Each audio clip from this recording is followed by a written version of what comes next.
Students, আজকের ক্লাসে আমরা পড়ব বিখ্যাত জার্মান বিজ্ঞানী ফিলিপ লেনার্ড তার যে ফটো ইলেকট্রিক এফেক্ট সংক্রান্ত মানে যে আলোক তড়িৎ ক্রিয়া সংক্রান্ত তিনি যে এক্সপেরিমেন্টটি করেছিলেন সেটা তিনি সেই এক্সপেরিমেন্ট থেকে কি কি বিষয় লক্ষ্য করেছিলেন, অবজার্ভ করেছিলেন, কি কি তিনি সিদ্ধান্ত গ্রহণ করেছিলেন সেগুলি আজকের ক্লাসে পড়ব। তিনি কিছু বিষয় অবজার্ভ করেছিলেন, সেগুলি কিন্তু লাইটকে মানে আলোকে শুধুমাত্র যদি তরঙ্গ হিসাবে ধরা হয় তাহলে কিন্তু মানে ক্লাসিক্যাল মেকানিক্সের সাহায্যে সেগুলির ব্যাখ্যা দেওয়া যাচ্ছিল না।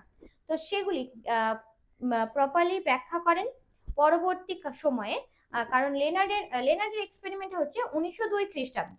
পরবর্তী সময় বলতে 1905 খ্রিস্টাব্দে বিখ্যাত বিজ্ঞানী আলবার্ট আইনস্টাইন তার কোয়ান্টাম তত্ত্ব বা কোয়ান্টাম থিওরি মানে আলোকে তখন কণা হিসেবে ধরে এই যে কি বলছি পদার্থের দ্বৈত সত্তা বা আলোর যে দ্বৈত সত্তা মানে দুই রকমের সত্তা আছে, একটা তরঙ্গ তত্ত্ব মানে আলোর তরঙ্গ ধর্ম আছে, কণা ধর্ম আছে। তো বিজ্ঞানী আলবার্ট আইনস্টাইন বললেন যে আলোর কণা ধর্ম আছে। তিনি তখন তার এই কোয়ান্টাম যে থিওরির মাধ্যমে তার যে অবজারভেশনগুলি পরবর্তীকালে ব্যাখ্যা করেন। তো সেগুলিকে তোমরা আলোর তরঙ্গ তত্ত্বের ব্যর্থতাও বলতে পারো। তো সেই যে আলোর যে তরঙ্গ তত্ত্ব যেগুলি ব্যাখ্যা করতে পারেনি আলবার্ট আইনস্টাইন আলোকে কণা হিসেবে বিবেচনা করে সেগুলিকে ব্যাখ্যা দিয়েছিলেন এবং 1921 খ্রিস্টাব্দে কিন্তু তিনি নোবেল পুরস্কার লাভ করেন। তো তাহলে কি বলছি, কার? ফিলিপ লেনার্ডের। আজকে আমরা পড়বো ফিলিপ লেনার্ড, তার এক্সপেরিমেন্ট। সালটা কত? 1902। ওকে, আলবার্ট আইনস্টাইন তার যে অবজারভেশন সেগুলিকে ব্যাখ্যা করেন। সেটা কত সালে? আইনস্টাইন সেটা হচ্ছে 1905-এ। ওকে, আর তিনি নোবেল পান কত? 1921-এ। দেখো 1921 সাল, সেই সময় কি চলছে? সেই সময় কিন্তু প্রথম বিশ্বযুদ্ধ চলছে, সেই সময় তিনি নোবেল পুরস্কার পেয়েছেন। ওকে, তো তাহলে ফিলিপ লেনার্ডের যে এক্সপেরিমেন্ট সেটা হচ্ছে আজকে টপিক। তো দেখো, আমি যদি কোনো কন্ডাক্টর বা পরিবাহী বা কোনো মেটালের কথা বলি, আমরা কি জানি সেই মেটাল সারফেসে কি থাকে? প্রচুর পরিমাণে ফ্রি ইলেকট্রন বা মুক্ত ইলেকট্রন থাকে। তো সেগুলো কি নিজে থেকে এমনি এমনি বাইরে বেরিয়ে আসে না। সেগুলোকে কিছু পরিমাণ এনার্জি দিতে হয়, তবেই সেগুলিকে বাইরে বের করা যায়। কারণ কি? তারা পরমাণুর মধ্যে যে পজিটিভ আয়নগুলি আছে তাদের আকর্ষণ তার উপরে থাকে, তার জন্য তারা ফ্রি হলেও ওই আকর্ষণ বলের মান কম হলেও তাদের উপরে ফ্রি ইলেকট্রনের উপরে আকর্ষণ বলের মান কম হলেও তারা কিন্তু পজিটিভ আয়নের আকর্ষণে ফ্রি ইলেকট্রন হিসাবে কিন্তু পরমাণুর মেটাল সারফেসের উপরে থাকে। কিন্তু এবার যদি তোমাকে ওই ফ্রি ইলেকট্রন গুলোকে বাইরে বের করতে হয়, কি করতে হবে? এনার্জি অ্যাপ্লাই করতে হবে। তাহলে ইলেকট্রন ইমিশন করা যায় বিভিন্ন পদ্ধতিতে। তার মধ্যে একটা পদ্ধতি হচ্ছে থার্মাল এমিশন। থার্মাল এমিশন মানে হচ্ছে কি, ওই মেটাল সারফেসে মেটালে কি করতে হবে? প্রচুর পরিমাণে হিট অ্যাপ্লাই করতে হবে। যদি হিট অ্যাপ্লাই করো তাহলে ইলেকট্রন বেরিয়ে আসবে, ইলেকট্রনের এমিশন হবে। তাহলে একটা হচ্ছে থার্মাল এমিশন। আর একটা পদ্ধতি হচ্ছে কি ফিল্ড এমিশন। ফিল্ড এমিশন কি? একটা স্ট্রং যদি ইলেকট্রিক ফিল্ড বা তড়িৎ ক্ষেত্র, স্ট্রং তড়িৎ ক্ষেত্র অ্যাপ্লাই করেও কিন্তু ইলেকট্রনের এমিশন করা সম্ভব। ওকে, মানে ইলেকট্রনকে মেটাল সারফেসের পরিবাহীর উপর থেকে বাইরে বের করে আনা সম্ভব। আর থার্ড যে পদ্ধতিটা বলবো সেইটা হচ্ছে আজকের আমাদের ক্লাসের বলতে পারো বা মেনলি এই চ্যাপ্টারেরই মেন টপিক হচ্ছে সেটা হচ্ছে কি? হচ্ছে ফটো ইলেকট্রিক এমিশন, যেটা হচ্ছে আমরা কি জানি ফটো ইলেকট্রিক যে এফেক্টের কথা বলছি সেটা। থার্ড হচ্ছে কি ফটো ইলেকট্রিক এমিশন মানে আলোক তড়িৎ যে ক্রিয়া। ফটো ইলেকট্রিক এমিশন এর মাধ্যমে তুমি কি করতে পারবে? ইলেকট্রনের মেটাল সারফেস থেকে বের করতে পারবে। তো দেখো, ফটো কথার অর্থ হচ্ছে কি? আলো। তাহলে বুঝতেই পারছো এখানে কি করা হবে? থার্মাল, এটা কি হয়েছিল? হিট, তাপ প্রয়োগ করে। ফিল্ড মানে হচ্ছে এখানে তড়িৎ ক্ষেত্র প্রয়োগ করে, স্ট্রং একটা তড়িৎ ক্ষেত্র অ্যাপ্লাই করে। আর এখানে নাম থেকেই বুঝতে পারছো কি ফটো ইলেকট্রিক মানে আলো অ্যাপ্লাই করে। তো মেটাল সারফেসের উপরে কিন্তু তোমাকে যে কোনো আলো ফেললে হবে না। একটা সুইটেবল কম্পাঙ্কের আলো, মানে হচ্ছে এই যে আলো এসে পড়ছে সেটা কি হবে, উপযুক্ত কম্পাঙ্কের আলো যদি ফেলো তাহলে কি হবে, দেখা যাবে ইলেকট্রন বেরিয়ে আসছে সারফেস থেকে। ওকে, যেটাকে বলা হচ্ছে ফটো ইলেকট্রিক এমিশন। এই যে ফটো ইলেকট্রিক এফেক্ট সংক্রান্ত ফিলিপ যে লেনার্ডের যে এক্সপেরিমেন্ট সেটা আজকে ক্লাসে আমরা পড়ব। আর আইনস্টাইন যেগুলি সলভ করেছিলেন, যে সমস্ত ব্যর্থতাগুলি সলভ করেছিলেন, সেটা আমাদের নেক্সট টপিক, নেক্সট ক্লাসের টপিক। ওকে, তো এবার দেখো আমি এখানে দুটো বিজ্ঞানীর নাম অলরেডি লিখেছি, ফিলিপ লেনার্ড আর আইনস্টাইন, যিনি নোবেল পুরস্কার পেয়েছিলেন এই ফটো ইলেকট্রিক এফেক্টের জন্য। ওকে, কিন্তু যদি এই ফটো ইলেকট্রিক এফেক্টের আবিষ্কর্তা বলা হয়, আবিষ্কর্তা হচ্ছেন বিজ্ঞানী হার্জ। বিজ্ঞানী হার্জ, দেখো হার্জের নাম তো তোমরা শুনেছই, কম্পাঙ্কের একক কি, হার্জ, তাই না? সেই বিজ্ঞানী হার্জ হচ্ছেন এই আলোক তড়িৎ যে প্রক্রিয়া তার হচ্ছেন আবিষ্কর্তা। তার সালটা হচ্ছে 1887। ওকে, 1887, দেখো সবার আগে 1902, তারপরে এটা 1905। তো তিনি কিভাবে এটা, এই যে ফটো ইলেকট্রিক এফেক্ট, সেটা তিনি আবিষ্কারটা করলেন কিভাবে? তো তিনি করছিলেন কি, একটা এক্সপেরিমেন্ট করছিলেন, সেটা হচ্ছে 1965 খ্রিস্টাব্দে বিজ্ঞানী ম্যাক্স প্ল্যাঙ্ক, তিনি যে তড়িৎ চুম্বকীয় যে তরঙ্গ তোমরা পড়েছো, আলোক তড়িৎ চুম্বকীয় তরঙ্গ মানে ইলেকট্রোম্যাগনেটিক যে ওয়েভ, তার অস্তিত্বের কথা বলেন 1965 খ্রিস্টাব্দে ম্যাক্সওয়েল। তো এই যে তার অস্তিত্ব আছে, যে তড়িৎ চুম্বকীয় তরঙ্গের যে অস্তিত্ব আছে, বিজ্ঞানী হার্জ সেটা এক্সপেরিমেন্টালি প্রমাণ করতে চাইছিলেন। আর সঙ্গে এই যে ইলেকট্রোম্যাগনেটিক ওয়েভ যে প্রপাগেশন, মানে এক জায়গা থেকে আরেক জায়গায় যাচ্ছে, সেই যাওয়ার জন্য কিভাবে যাচ্ছে বা যাওয়ার জন্য কোনো মাধ্যমের প্রয়োজন হচ্ছে কিনা, সেই সব বিষয় তিনি এক্সপেরিমেন্ট করছিলেন। তো সেটা এক্সপেরিমেন্ট করতে গিয়ে কিন্তু এই ফটো ইলেকট্রিক এফেক্ট সেটা তিনি আবিষ্কার করেন। তো সেটা কিভাবে, তিনি তার এক্সপেরিমেন্টে করেছিলেন কি, দুটো এরকম পাত ছিল।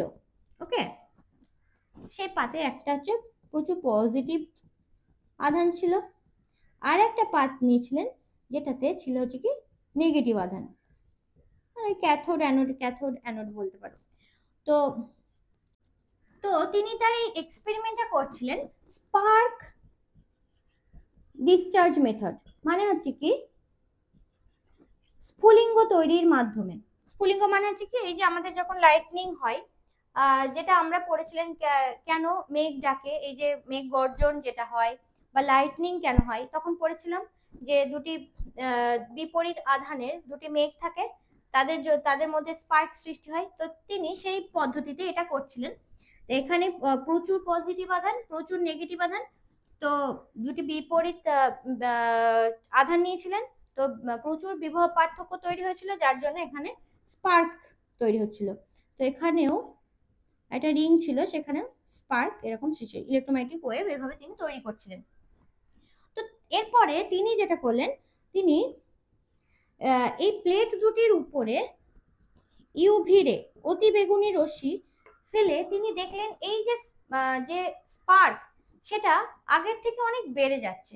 তো তিনি তার কারণ কি বললেন, বললেন যে এই লাইট এখানে এই প্লেটে পড়ার জন্য, দেখো তখন হচ্ছে 1887 খ্রিস্টাব্দ, তখনও কিন্তু ইলেকট্রন তার কিন্তু আবিষ্কার হয়নি। ইলেকট্রনের আবিষ্কার হয়েছে কবে, 1897, আর আমি এটা বলছি কত সালে, 1887। ওকে, তো তখন ইলেকট্রন কিন্তু এই যে নামকরণ সেটা হয়নি। তো তিনি বললেন যে এখানে যে নেগেটিভ চার্জ আছে, ইলেকট্রন বলছেন না, তিনি বলছেন এখানে যে ঋণাত্মক আধান আছে, সেগুলি কি করছে, এই যে রশ্মিটা আসছে সেখানে থেকে ইলেকট্রন গুলো কি করছে, ওই লাইটটাকে অ্যাবজর্ব করছে, দিয়ে এনার্জি নিচ্ছে, এনার্জি নিয়ে বেরিয়ে যাচ্ছে। তো তিনি এইটা বলেছিলেন, কারণ সেই সময় তখন কি আলোকে তরঙ্গ হিসাবেই ট্রিট করা হতো। তিনি বলছেন এখানে যে ঋণাত্মক আধানগুলি আছে সেগুলি আলো থেকে শক্তি নিচ্ছে এবং সেই শক্তি নিয়ে তারা ফ্রি হয়ে যাচ্ছে, সেই জন্য এখানে তাহলে বিভব পার্থক্য আরো বেড়ে যাচ্ছে, তার জন্য এখানে স্পার্কের পরিমাণটা আরো বেড়ে গেল। তার এক্সপেরিমেন্টে তিনি এই পর্যন্ত বলেছিলেন। তিনি কিন্তু তাহলে কি বললাম ফটো ইলেকট্রিক যে এফেক্ট তার আবিষ্কর্তা। তো এরপরে আসলেন 1902 খ্রিস্টাব্দে বিজ্ঞানী লেনার্ড। বিজ্ঞানী হার্টের স্টুডেন্ট ছিলেন এই ফিলিপ লেনার্ড। তো তিনি এবার এই যে ফটো ইলেকট্রিক যে এফেক্ট সেটা নিয়ে এবার তিনি ইনভেস্টিগেট করা শুরু করলেন। তো এবার যে তার এক্সপেরিমেন্ট, এবার তাহলে সেটা পড়বো। তাহলে এটা মুছে দিই আগে। তাহলে এবার হচ্ছে কি লেনার্ডের যে এক্সপেরিমেন্টটা, তিনি কি করলেন, একটি বায়ু শূন্য কাঁচের নল নিলেন।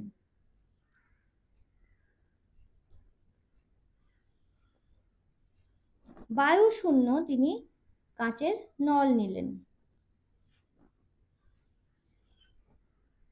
তার মধ্যে এখানে তিনি ক্যাথোড রাখলেন, মানে নেগেটিভ আধানযুক্ত একটা প্লেট, যার বিভব এটা হচ্ছে কি ক্যাথোড, সি দিয়ে ডিনোট করলাম। ওকে, তার তিনি বিভব বললেন -v। ক্যাথোডের কত বিভব তিনি বললেন -v।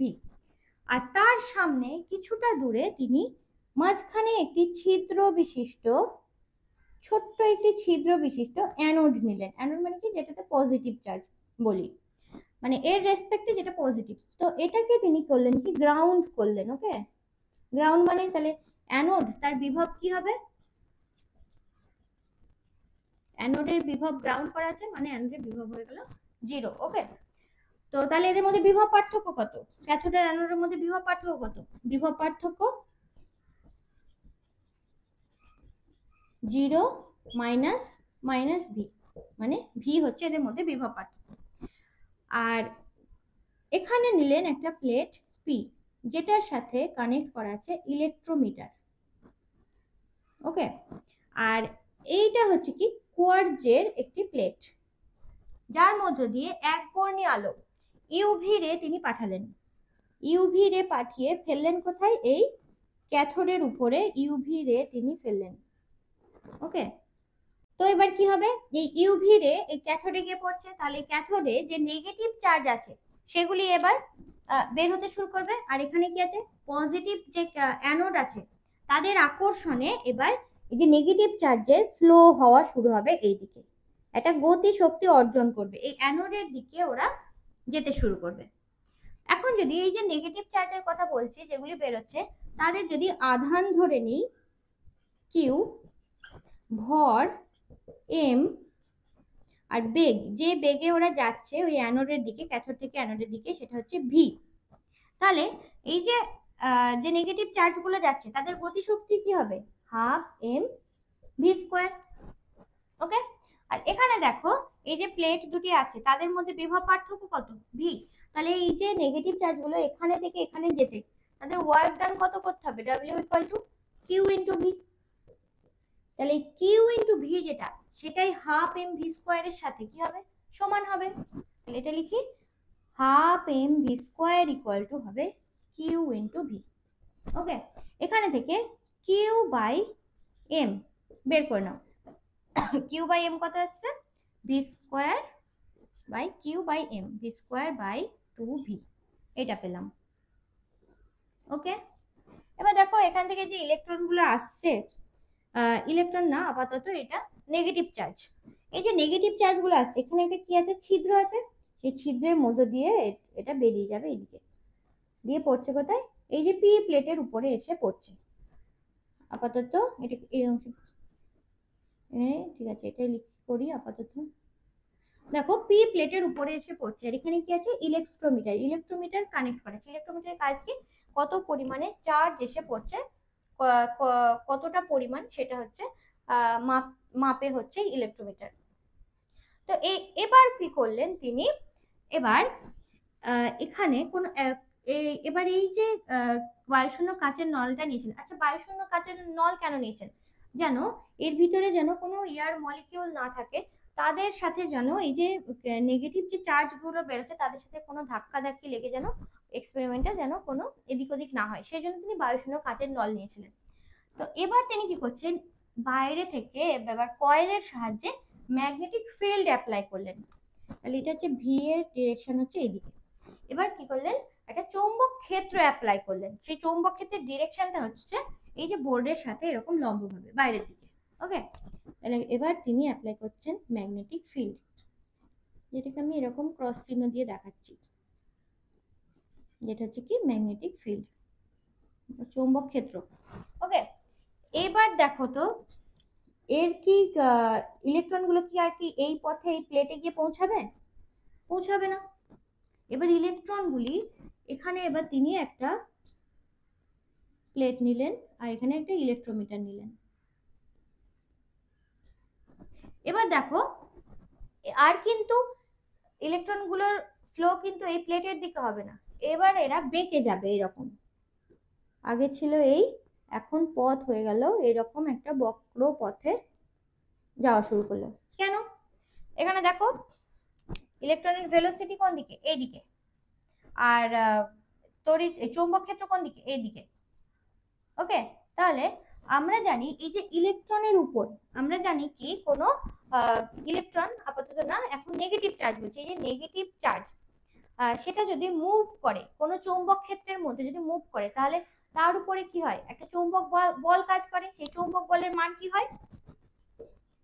চৌম্বক বলের মান কি হয়? Q V cross B. F equal to হয় আমরা জানি কিউ ভি ক্রস বি, এই মানটা হয়। তাহলে এবার এই যে নেগেটিভ চার্জগুলোর উপর কি হচ্ছে? একটা চৌম্বক বল অ্যাপ্লাই হচ্ছে। এবার দেখো তো Q V B sine theta, তাহলে এবার সাইন থিটা এখানে কত? থিটার মান কত? দেখো ভি কোন দিকে? এইদিকে, আর বি কোন দিকে? এইদিকে। তাহলে এদের মধ্যে অ্যাঙ্গেল কত? 90 ডিগ্রি। তাহলে চৌম্বক বলের যে মানটা হচ্ছে কিউ ভি বি। আবার আমরা জানি চৌম্বক ক্ষেত্রের মধ্যে কোনো আধান যদি মানে লম্বভাবে থাকে, মানে কোনো আধানের যে বেগ, এটা হচ্ছে আধানটা এরকম ঢুকছে আর চৌম্বক ক্ষেত্রের ডিরেকশন এইদিকে, তাদের মধ্যে অ্যাঙ্গেল যদি 90 ডিগ্রি হয়, মানে যদি লম্বভাবে ঢোকে, তাহলে কি হয়? যে আধানটা একটি বক্র পথে, মানে একটি বৃত্তাকার পথে ঘুরতে শুরু করে। সেটা আমরা তড়িৎ চুম্বকত্ব যে চ্যাপ্টারে পেয়েছিলাম। এই হচ্ছে ধরো ভি বেগে ঢুকছে আর এইদিকে হচ্ছে চৌম্বক ক্ষেত্র হচ্ছে এরকম। তাহলে আমরা কি জানি ফ্লেমিং এর যে বাম হস্ত নিয়ম, সেখান থেকে আমরা কি পড়েছিলাম? দেখো তর্জনী কি বোঝায়? তর্জনী হচ্ছে চৌম্বক ক্ষেত্রের ডিরেকশন, মধ্যমা হচ্ছে কি যে ভি, মানে কোন অভিমুখে যাচ্ছে বেগের এটা, আর এটা হচ্ছে যে বল, চৌম্বক বলের যে অভিমুখ হচ্ছে সেটা।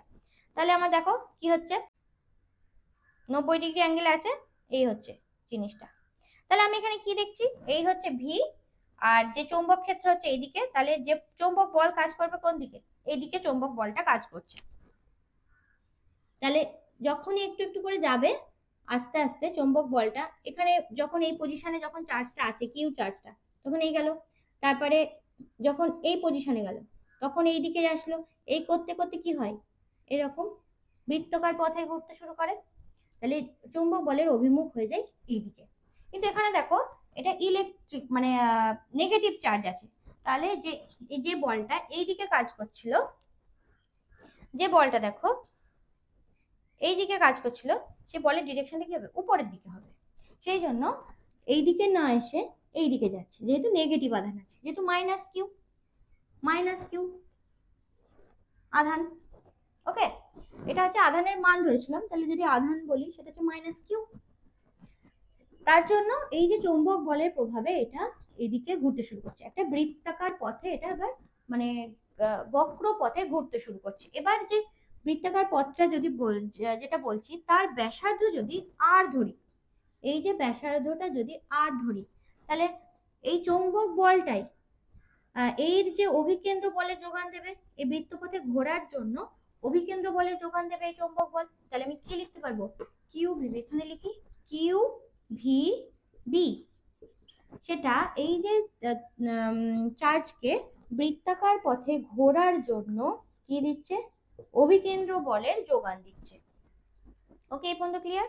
তাহলে এটা এবার বলছি, দেখো এখানে আধানটা বি এর সাথে চৌম্বক ক্ষেত্রের সঙ্গে লম্বভাবে ঢুকছে, তার জন্য যে চৌম্বক বলটা অ্যাপ্লাই হচ্ছে, যে আধানের উপর যে চৌম্বক বলটা কাজ করছে, তার প্রভাবে এবার এটা বৃত্তাকার পথে ঘুরতে শুরু করছে। যেহেতু এটা ফ্লেমিং এর বাম হস্ত নিয়ম থেকে দেখলাম এটা এদিকে কাজ করছে, কিন্তু এটা যেহেতু নেগেটিভ চার্জ সেজন্য উল্টো দিকে যাবে।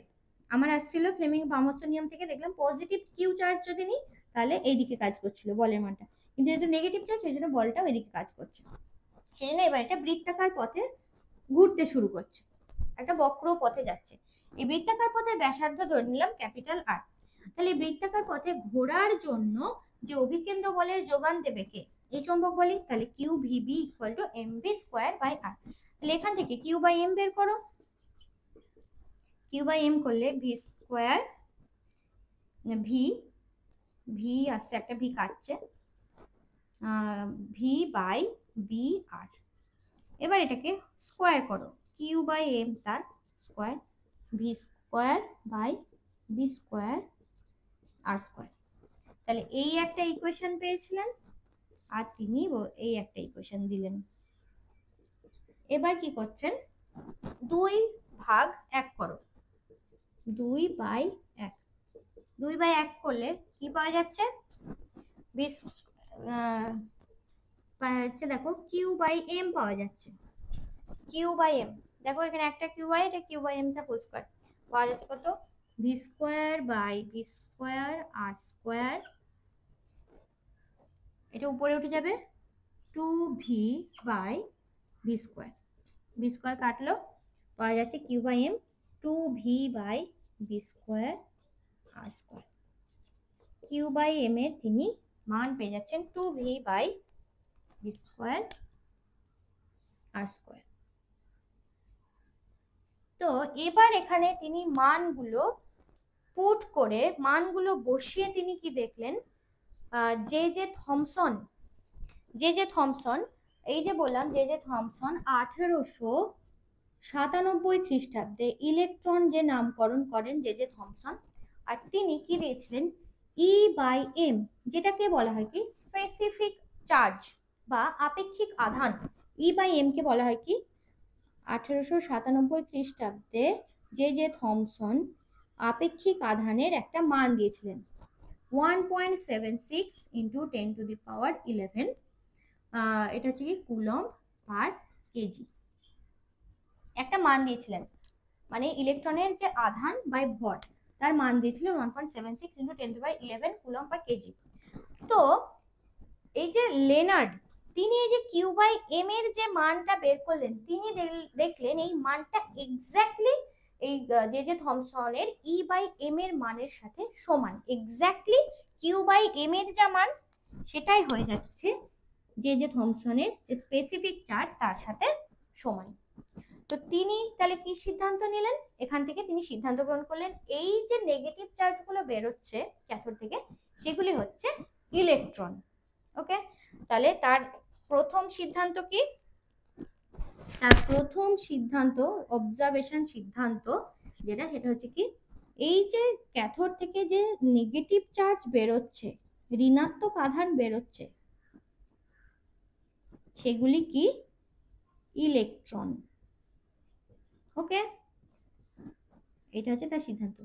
এবার যে সেকেন্ড অবজারভেশন, তিনি বললেন যে এই যে ক্যাথোড থেকে ইলেকট্রন তখনই বেরোবে যখন এই যে ইউভি রেটা এসে পড়ছে সেটা একটা নির্দিষ্ট কম্পাঙ্কের হবে, সেই কম্পাঙ্কের নিচে যদি লাইট এসে পড়ে তাহলে কিন্তু ইলেকট্রন বেরোবে না।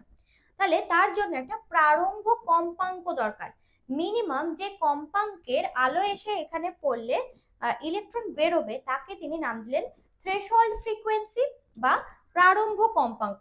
ওকে, তাহলে এটা লিখি, তাহলে একটু মুছে দিই এই অংশ, এগুলো হয়েছে না, টুকে নাও, লিখে নাও, তাহলে মুছে দিচ্ছি। তাহলে অবজারভেশন এবার, তাহলে আসলে কি একটা মিনিমাম একটা কম্পাঙ্ক দরকার, এই যে ইউভি রেগুলো এসে পড়ছে তার একটা মিনিমাম কম্পাঙ্ক দরকার, তবেই কিন্তু ইলেকট্রন ক্যাথোড থেকে বেরোবে। তাহলে হচ্ছে কি সেকেন্ড হচ্ছে কি থ্রেশহোল্ড ফ্রিকোয়েন্সি বা প্রারম্ভ কম্পাঙ্কের কথা তিনি বললেন। তিনি বললেন এই যে কম্পাঙ্ক, এই যে মিনিমাম যে কম্পাঙ্ক, সেটাতে সেই কম্পাঙ্কে যদি আলো না ফেলা হয় তাহলে কিন্তু আমি যতই আলোর তীব্রতা বাড়াই না কেন, বৃদ্ধি করি না কেন, কিন্তু ইলেকট্রন ক্যাথোড থেকে বেরোবে না। যাকে বলা হয় প্রারম্ভ কম্পাঙ্ক বা থ্রেশহোল্ড ফ্রিকোয়েন্সি। ওকে, থার্ড অবজারভেশনে তিনি করলেন কি, এই যে এ প্লেট ক্যাথোডের রেসপেক্টে অ্যানোড কে তখন পজিটিভ ছিল, এবার তিনি করলেন কি, এই যে প্লেটটাকে এবার আস্তে আস্তে নেগেটিভ বিভব দেওয়া শুরু করলেন। নেগেটিভ বিভব দেওয়া যে শুরু করলেন, তাহলে কি হবে, এটাও নেগেটিভ হচ্ছে আস্তে আস্তে, তাহলে ইলেকট্রন কি হবে, বিকর্ষণ হয়, সমআধান পরস্পরকে বিকর্ষণ করে। দেখা যাচ্ছে কি, তিনি দেখলেন যে ইলেকট্রন যেগুলি এখানে সে পৌঁছাচ্ছিল তার মানটা আস্তে আস্তে কমছে। এবার এই বিভবের মান তিনি যত বাড়াতে থাকলেন, দেখলেন যে আরও কম সংখ্যক ইলেকট্রন এসে এখানে পৌঁছাচ্ছে। এই করতে করতে এমন একটা মিনিমাম তিনি এখানে পোটেনশিয়াল বিভব সেট করলেন, যাতে দেখলেন এখানে থেকে কোনো ইলেকট্রনই আর এখানে এসে পৌঁছাতে পারছে না। এ প্লেটে আর কোনো ইলেকট্রন, সি প্লেট থেকে কোনো ইলেকট্রন এসে এ প্লেটে আর পৌঁছাতে পারছে না। মিনিমাম একটা বিভব যেটাতে সি প্লেট থেকে ইলেকট্রন বের হয়ে এ প্লেটে পৌঁছাতে পারছে না, সেই বিভবটাকে তিনি নাম দিলেন নিবৃত্তি বিভব বা স্টপিং পোটেনশিয়াল। তাহলে হচ্ছে কি, নিবৃত্তি বিভব বা স্টপিং পোটেনশিয়াল, স্টপ করে দিচ্ছে ইলেকট্রন আসা। মিনিমাম যে পোটেনশিয়ালে এ কে রাখলে সি থেকে কোনো ইলেকট্রন এসে এতে পৌঁছাতে পারছে না, তাকে বলা হচ্ছে নিবৃত্তি বিভব বা স্টপিং পোটেনশিয়াল। এবার তার যে ফোর্থ অবজারভেশন,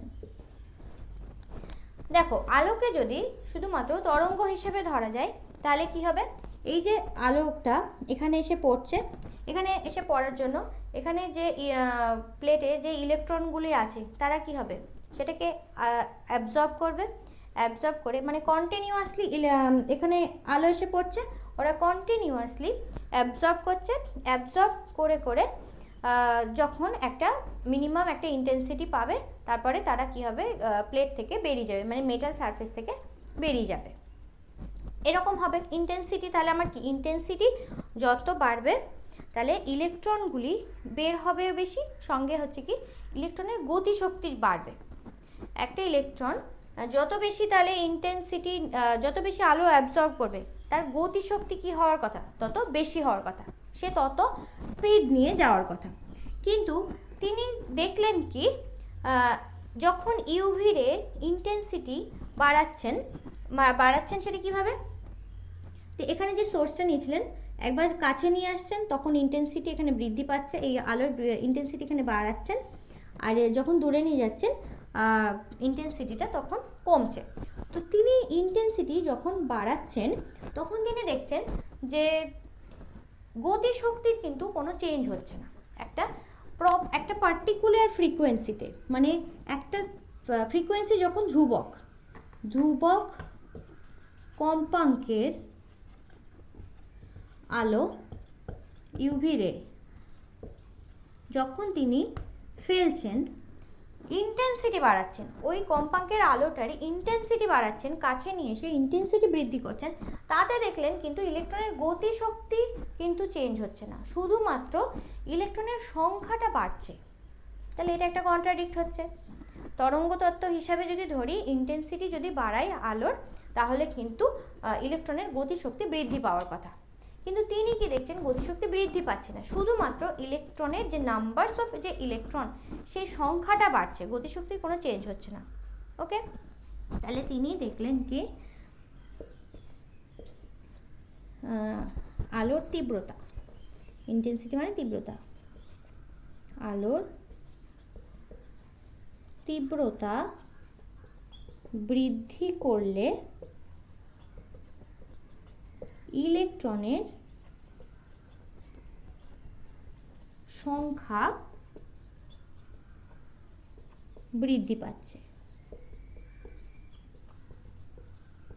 এটা তিনি লক্ষ্য করলেন, কিন্তু তিনি ভেবেছিলেন কি যদি তীব্রতা বৃদ্ধি করে ইলেকট্রনের গতিশক্তি বৃদ্ধি পাবে, তিনি এটা ভেবেছিলেন। তো এটা তাহলে গেল আলোর তরঙ্গ তত্ত্বের একটা ব্যর্থতা। ফিফথ, তাহলে দেখো যদি শুধু তীব্রতার উপরে ডিপেন্ড করতো তাহলে কিন্তু দেখো প্রারম্ভ কম্পাঙ্কের কোনো গল্পই আসতো না। মানে তীব্রতা দিয়েই যদি ওটা ইলেকট্রন বেরিয়ে যেত আর গতিশক্তি বৃদ্ধি পেয়ে যেত তাহলে কিন্তু প্রারম্ভ কম্পাঙ্কের কোনো গল্পই আসতো না। কি সেখানে আমি কি দেখছি, একটা মিনিমাম একটা কম্পাঙ্ক আমাকে লাগবেই, তবেই কিন্তু ইলেকট্রন এখান থেকে বেরোবে। কিন্তু আমি সেটা দেখছি কি আলোর তীব্রতার উপর কিন্তু সেটা ডিপেন্ড করছে না। তুমি এখানে যত বেশি তীব্র আলো ফেলো না কেন, যদি প্রারম্ভ কম্পাঙ্কের থেকে যদি আলোর কম্পাঙ্ক কম হয় তাহলে কিন্তু এখান থেকে ইলেকট্রন কোনো মতেই বেরোবে না। ওকে, এটা তো অবজারভেশন। ফোর্থ হচ্ছে কি যদি কম্পাঙ্ক বৃদ্ধি করি, তিনি দেখছেন কম্পাঙ্ক যদি বৃদ্ধি করি তবেই গতিশক্তি বাড়ছে, তবেই ইলেকট্রনের গতিশক্তি বাড়ছে। যেটা তিনি ভেবেছিলেন যে অত ইন্টেন্সিটি বাড়ালে গতিশক্তি বাড়বে, সেখানে তিনি দেখলেন যে কম্পাঙ্ক, ওই যে আলোটা যেটা ইউজ করছি তার কম্পাঙ্ক যদি বৃদ্ধি করি তবে ইলেকট্রনের গতিশক্তি বাড়বে। এটা ফিফথ অবজারভেশন। সিক্সথ অবজারভেশন, যেটা তিনি ভেবেছিলেন যে এটা একটা টাইম টেকিং প্রসেস, মানে একটা সময় লাগবে। এখান থেকে লাইট যাচ্ছে, লাইট ইলেকট্রনগুলো অ্যাবজর্ব করছে, অ্যাবজর্ব করার পর যখন ও একটা যথেষ্ট এনার্জি পাচ্ছে তারপরে গিয়ে মেটাল সারফেস থেকে বেরোবে। তিনি একটা ভেবেছিলেন যে একটা টাইম টেকিং প্রসেস, একটা সময় লাগবে, সময় নিয়ে কাজটা হবে। কিন্তু তিনি দেখলেন এটা তাৎক্ষণিক প্রসেস, কোনো সময় লাগছে না। 10⁻⁹ সেকেন্ড বা তারও কম সময় লাগছে, তাতেই ইলেকট্রনগুলো এখান থেকে বেরিয়ে যাচ্ছে। একদম ইনস্ট্যান্টেনিয়াস, তাৎক্ষণিক একটা প্রসেস এটা।